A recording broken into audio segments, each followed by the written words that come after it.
Hello, welcome to Ashtavakra Gita episode 3.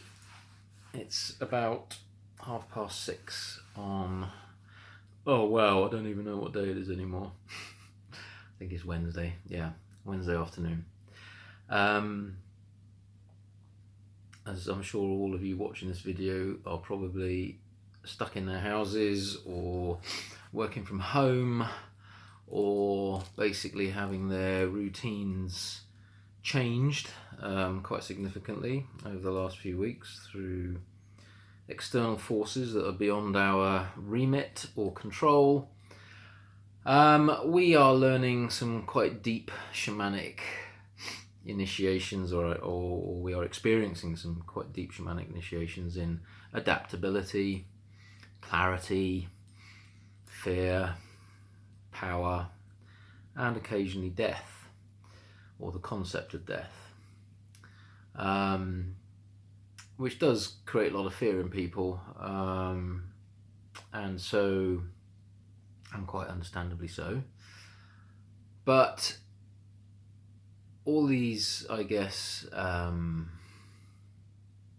challenging situations that life presents to us gives us an opportunity to walk through these challenges, not avoid them, not distract ourselves from them. There's lots of people, I've seen it on social media and through various networks that I kind of link into, that are creating the same kinds of distractions but within their microcosmic universes of their homes and gardens. And yeah, I'm guilty of that too.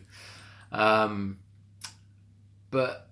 every now and then I have to remind myself that if I am attempting to distract myself from what I'm really feeling inside, it's time to go in. So it's about self-observation, really. It's about understanding yourself more deeply, how your consciousness is trapped within these desirous frameworks that essentially make up our conscious and subconscious and supraconscious and infraconscious minds, really, egos, if you want to call them that, if you want to get Jungian about it. And it's hard work to try and get honest with yourself. It's hard work to look at yourself and go, wow, why do I feel I need to pick up that extra glass of wine?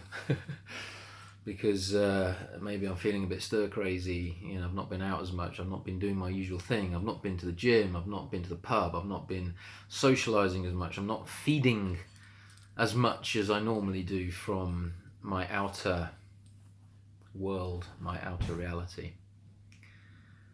And it's tough for a lot of people to be forced back in. Yeah? But like I've said in some of the previous videos, it's an opportunity, and one that at some level I feel is much needed at the moment, in humanity, in the way this planet is going. We really do need a little bit of time to reflect, and as we come out of this event, we can reflect back on how we handled things, how things changed for us internally, and potentially then let go of stuff that really we don't need anymore in our lives. It could be material things, it could be certain desirous addictions that we might have, like coffee. I like my Costa, and that's not a plug for Costa, by the way.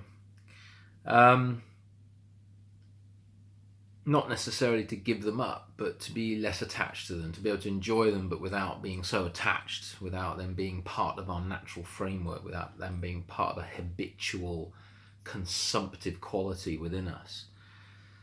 So as we go deeper into ourselves, we tend to discover a few rabbit holes, and I always come back to the film The Wizard of Oz at times, where Dorothy goes on a little adventure. She's kind of forced by a hurricane to get spun out into her house and lands in Oz, and follows a spiral path, a yellow brick road, and meets 3 characters on the way, as I'm sure you're aware: the Straw Man, the Tin Man, and the Lion. And each of these things, each of these metaphors within this film represent our journey as souls through this crazy universe. Finding our hearts, understanding how our heart mind is so important in our daily life. How do we, why often are we so emotionally detached from our hearts? Understanding how our brain, our mind works. You know, are we too intellectualizing of everything? Are we too reliant on science and, you know, scientists telling us what to do? Are we over-analysing absolutely everything? Do we need to know everything? Again, I'm guilty of that. You know, got a lot of activity going on up here. Always need to know stuff. And then obviously finding some courage, like the old lion used to say, courage. Courage to do the work, courage to stand up for yourself, courage to come back into your power, find your inner lion, yeah, in amongst the vicissitudes of life. And then eventually she ends up in the great hall, and the big scary face projects down on them and makes them wither in fear. So the lion's all fearful, and the Tin Man's shaking himself to bits, and the Straw Man's losing his head. And the only little being that actually starts to twig what's going on is Toto the dog, yeah? Always knew there was something about dogs. Behind the curtain he goes, pulls down the curtains, or pulls across the curtains, if I remember rightly. And there's this little old man with his steam pumps and levers and creating this great big, guess what? Illusion. This great big illusion.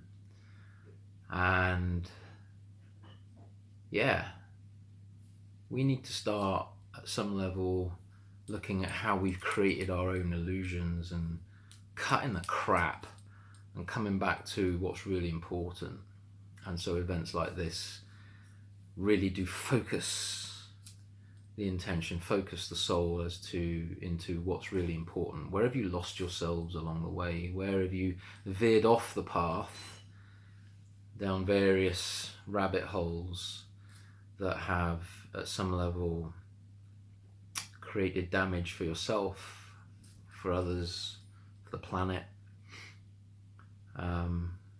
So yeah, we have to use these challenging situations as opportunities. It's only through challenging situations that we grow and evolve. It's not through comfort zones. It's not through everything being all fine and dandy and happy. It's not through having your Netflix and your Sky TV. And yes, I'm lecturing a bit, I'm sorry. But anyway, I'm going to read lesson 3 of the Ashtavakra Gita today, and it's titled The Test of Self-Realization. So, are you really self-realized?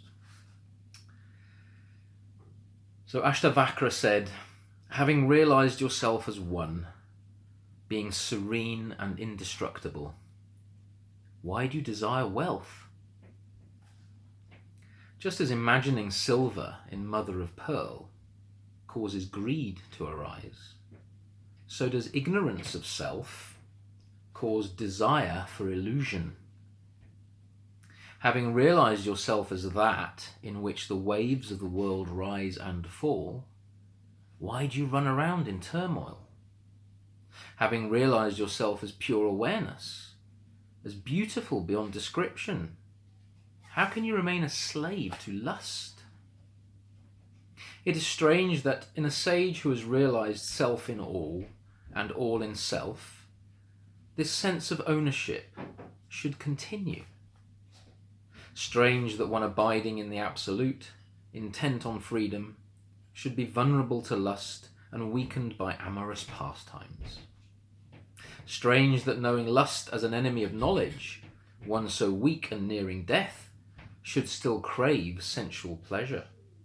Strange that one who is unattached to the things of this world and the next, who yearns for freedom, who can discriminate between the transient and the timeless, should yet fear the dissolution of the body. Whether acclaimed or tormented, the serene sage abides in self. He is neither gratified nor angered. A great soul witnesses his body's actions as if they were another's. How can praise or blame disturb him? Realizing the universe is illusion, having lost all curiosity, how can one of steady mind fear death? With whom can we compare the great soul who, content knowing self, remains desireless in disappointment? Why should a person of steady mind, who sees the nothingness of objects, prefer one thing to another? He who is unattached, untouched by opposites, free of desire, experiences neither pleasure nor pain as events pass through. And this event will pass through. It will pass through all of us collectively. It will pass on, and at some level and in some way we will all learn from it. So until next time, toodle pip.